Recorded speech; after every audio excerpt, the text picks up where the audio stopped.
lead up to his finale show on The Daily Show late tonight. I have to say, I wish more people gave him credit for one of the issues that he chooses to focus on, that he doesn't have to choose, but he has consistently done it. And that is that he consistently chooses to talk about war and foreign policy and national security and veterans issues. He doesn't have to do that stuff, but he does. And I am a liberal who really cares about those issues. I care about those issues almost more than I care about anything else. I was lucky enough to be able to go on his show a bunch of times to talk about those issues. But as hard as I try to get those kinds of issues into the national discussion, particularly as a liberal, honestly, nobody is better or more consistently good about talking about those issues in a way that everybody understands than Jon Stewart has been all these years. The Defense Department uses a medical tracking program called ALTA, while the VA uses a generally superior program called Vista. And those two programs are unable, I swear to you this is true, those two programs are unable to communicate with each other. How insane is this complication? Even the analogy explaining why the two computer systems can't work together is fundamentally flawed. Let me use this analogy. An Xbox and a PlayStation can play the same game on the same TV screen, but they don't talk together. Right, no, that makes sense. But here's the thing. An Xbox and a PlayStation don't talk because they're competitors. Their mission is to destroy each other, which is not the relationship we expect from the part of government that takes care of our disabled veterans and the part of government that creates them. So, well, I guess you could spend the thing there. So, I guess you could spend $1 billion over 4 years trying to get one kid's Xbox games to work with another kid's PlayStation games, or, as the family's parent or commander-in-chief, you could just command, we're gonna just use the Xbox. The act of making fun of everyone and making fun of everything. I think when Jon Stewart really got it is when it started to emerge in the data, started to emerge in the survey data, that young people in particular were not just having a good time watching Jon Stewart on The Daily Show. They were actually learning about the news from Jon Stewart on The Daily Show. And that's because he really does do a good job explaining things while making you laugh at them. That Xbox, PlayStation thing, a good example. I mean, it is an art, and a lot of us try to do it, but he consistently doesn't. He also has seeded the landscape with so many other people who are also good at that particular art that it's hard to imagine political satire in our country going forward without the people who Jon Stewart has brought into it through their roles on the Daily Show. Not only was I finally on the bus, but I was going to get the chance to talk to Senator John McCain. Sir, how are you? Legendary. You are welcome on our bus at any time. Let's do a lightning round. Okay. Your favorite book? On the bell tower. Favorite movie? Viva Zapata. Charlie Nesbitt. Marlon Brando. Close enough. If I were a tree, I would be a... If I were a tree, I would be a root. What is that? Senator, how do you reconcile the fact that you were one of the most vocal critics of portfolio politics, and yet, while you were chairman of the Commerce Committee, that committee set a record for unauthorized appropriations? I'm just kidding. No,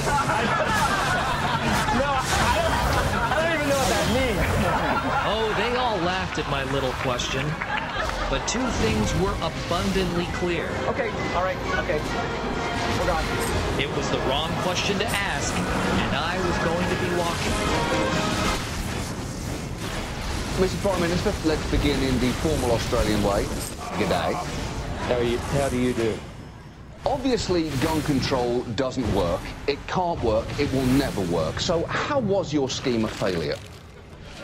Well, my scheme was not a failure. We had a massacre at a place called Port Arthur 17 years ago, and there have been none since. 0 gun massacres? Hold on. Did gun control actually work?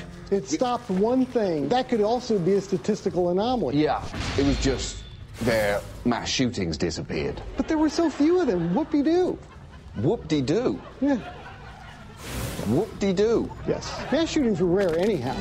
Exactly. They probably barely had a massacre before 1996. There were about 13 in the previous 18 years. In the 18 years before Port Arthur, there were 13 mass shootings. Yes. Almost one a year. Yes, I was unaware they had that many.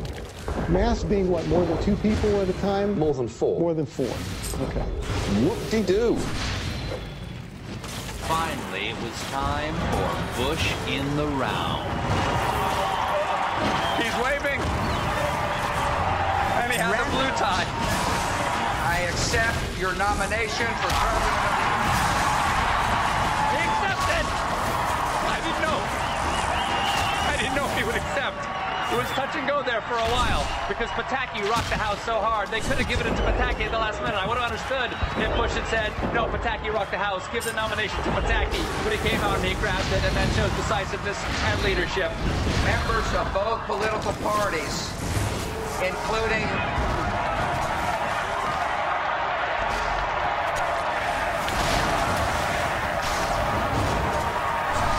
protesters are now being whisked away to an all-expenses-paid vacation in beautiful Guantanamo Bay.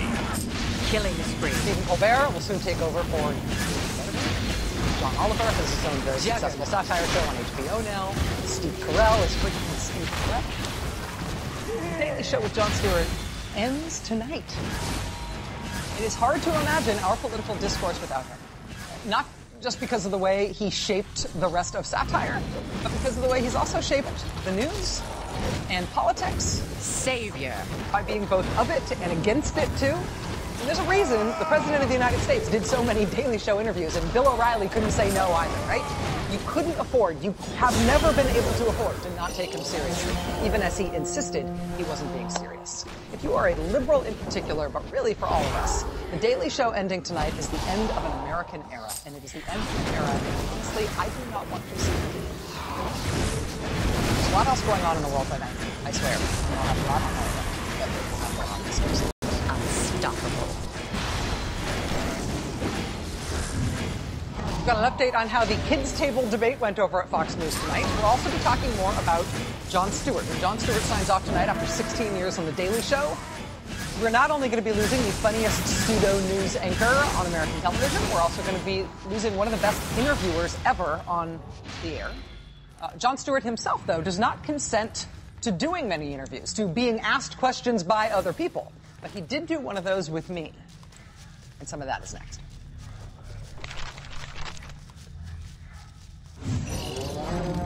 Do you think that The Daily Show functions just as entertainment? I sort of feel like The Daily Show... I mean... Yeah. Satire is it's more than entertainment. It is engagement, and it is criticism. Here's what I would say. I feel more of a kinship to Jerry Seinfeld than I do to, you know, what you guys do or what CNN does or what NBC does. In that he is able to comedically articulate an intangible for people. When they see it, they go, "God, it's been in my head, and I know it's been in there, but I've never put it together with that kind of rhythm in 4 levels." And that's hilarious that you were able to articulate that.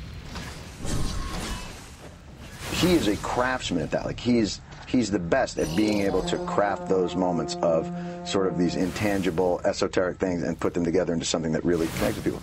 We try and do the same thing, but with a more political, social avenue. But it's still, if you were to look at our process, he's much more our process than the news is. Does that make sense? But what I know of your process seems very similar to the way that I put my show together. You really need to change the... I know. I mean, we have to, because we're parodying a news organization, we have to have the logistics and mechanics of one. Yeah. But the process the material goes through is not a news process. But it's fact-checking.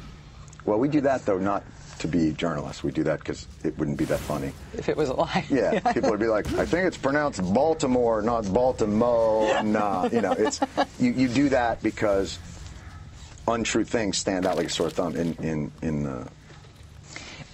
Even though you identify yourself as fake news and having built with a fake news process. Yeah. I think we don't say fake. I mean, fake is wrong. It's a misnomer that we use, and it's glib. It's not. We're not news anything. Right. We're commenting on the news, comedically. I think that you think of it differently, but I think a lot of people who watch your show and who watch Cable News think of what we do as not being that different, which sucks for me because I used to be the sort of mildly amusing person talking, like using humor to tell the story of the wasteful F-35 second engine on that fighter jet, and now I'm the person trying to be Jon Stewart and sucking. I love that F-35. Yes. That wasteful engine bit, that killed him. It used to be my bit. It's even if you're not launching it in the same way, it's being received in the same way, and the barriers between what actually happens on cable news that you're satirizing and what you're doing, we're not seen as being all that different. Is that the only thing that I would say? It doesn't worry me. I think I can understand how it would worry people in the news, but what I do, I have existed. I am the Highlander.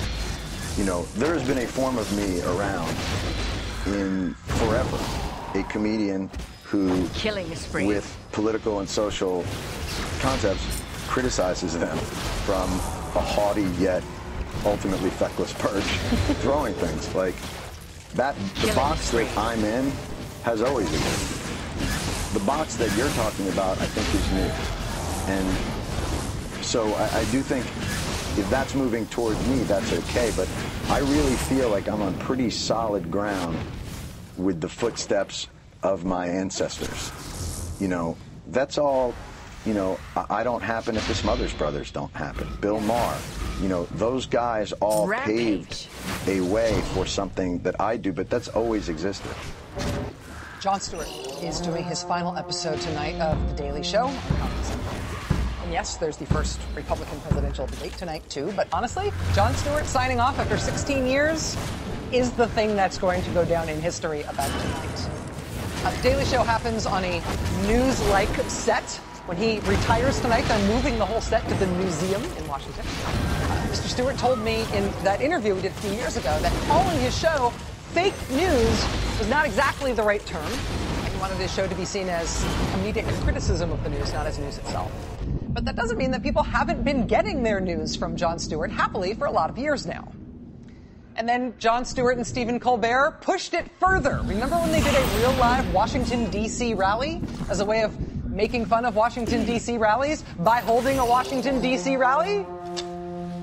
The Daily Show with Jon Stewart has loomed so large, it has been so influential in the media that it has caused a lot of gnashing of teeth and worry over the years about whether the boundaries of real news and comedy were getting too blurred. Right after the 2000 election, you said something I remember it was about George Bush and Dick Cheney. It was right after Bush v. Gore, and you said something to the effect of Bush said, can we have